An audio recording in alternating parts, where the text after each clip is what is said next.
Assalamualaikum warahmatullahi wabarakatuh. Perkenalkan, nama saya Nadifa Tuzuro dari Prodi Ilmu Komunikasi UPPJJ Yogyakarta dengan NIM 0447346671. Pada kesempatan kali ini saya akan mempresentasikan sebuah rancangan program yang krusial bagi generasi muda kita yang berjudul Program Komunikasi Perilaku Perubahan untuk Pencegahan Cyberbullying di Kalangan Remaja. Cyberbullying adalah segala bentuk perundungan, penindasan, atau pelecehan yang dilakukan secara sengaja dan berulang kali terhadap seseorang melalui teknologi digital. Kita tidak bisa memungkiri bahwa pesatnya penetrasi teknologi dan penggunaan ponsel pintar di kalangan remaja saat ini belum diimbangi dengan etika dan literasi. Akibatnya, indeks kesopanan digital atau digital visibility remaja Indonesia berada di tingkat yang cukup memprihatinkan. Ditandai dengan maraknya ujaran kebencian dan cyberbullying, tindakan destruktif ini berdampak fatal secara psikologis, mulai dari kecemasan, depresi, hingga ideasi bunuh diri. Oleh karena itu, penanganan kausistik atau sekedar hukum tidaklah cukup. Kita membutuhkan intervensi preventif terencana melalui pendekatan behavior change communication.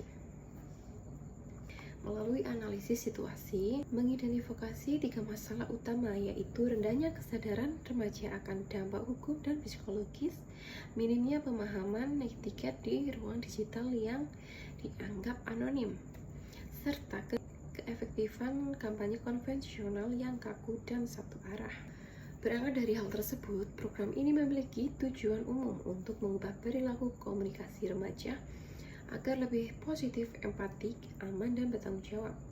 Secara khusus, kami ingin meningkatkan kompetensi literasi digital kognitif, sosial, maupun etis, serta mengaktifkan peran saksi agar berani membela korban. Untuk memastikan efektivitasnya, program ini dibangun di atas 3 pilar teori komunikasi perubahan perilaku, yaitu yang pertama dengan model keyakinan kesehatan untuk meningkatkan kesadaran akan kerentanan dan keparahan resiko cyberbullying. Yang kedua dengan teori perilaku terencana untuk meretas norma subjektif agar menolak perundungan dianggap sebagai tindakan yang keren di kelompok sebaya. Kemudian yang terakhir teori difusi inovasi dengan memberdayakan peer educator dan early adopter sebagai agen perubahan. Berikutnya tahapan pelaksanaan program. Program ini dirancang sebagai pilot project selama 6 bulan di sekolah, SMA, SMK, kota terdekat dengan target pengurus OSIS dan komunitas remaja. Menggunakan strategi terintegrasi online to offline, implementasinya dibagi ke dalam 3 fase strategis. Yang pertama adalah fase 1, bulan 1 sampai ke 2, pengembangan dan pelatihan. Fokus kita adalah menyusun modul kewarganegaraan digital remaja, memproduksi aset konten, serta merekrut dan melatih 50 konselor sebaya. Fase kedua, bulan 3 sampai 4, implementasi. Kami meluncurkan gerakan digital melalui kampanye media sosial dengan tagar Stop Bullying secara masif yang diimbangi dengan loka karya interaktif tatap muka di sekolah mitra. Fase yang ketiga, bulan 5 sampai 6, penguatan dan diseminasi.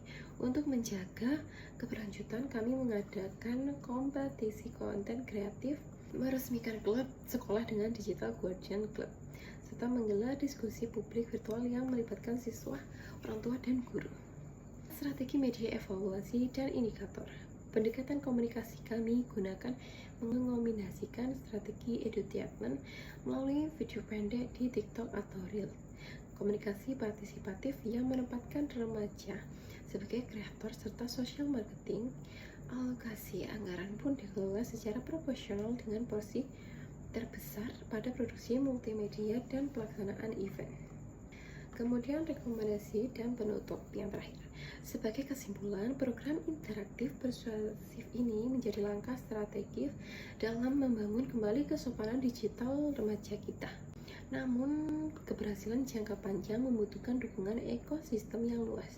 Oleh karena itu, kita merekomendasikan bagi pemerintah untuk mengintegrasikan literasi ke kurikulum formal dan membentuk School Cybersecurity Task Force. Kedua, bagi sektor swasta atau platform medsos untuk memperluas fitur keamanan berbasis bahasa daerah atau slang remaja Indonesia serta menyediakan tombol darurat psikologis. Yang ketiga, bagi lingkungan sosial untuk memperkuat sinergi komunitas orang tua demi memperkecil kesenjangan digital.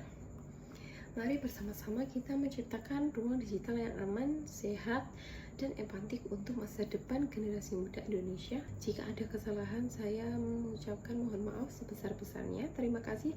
Wassalamualaikum warahmatullahi wabarakatuh.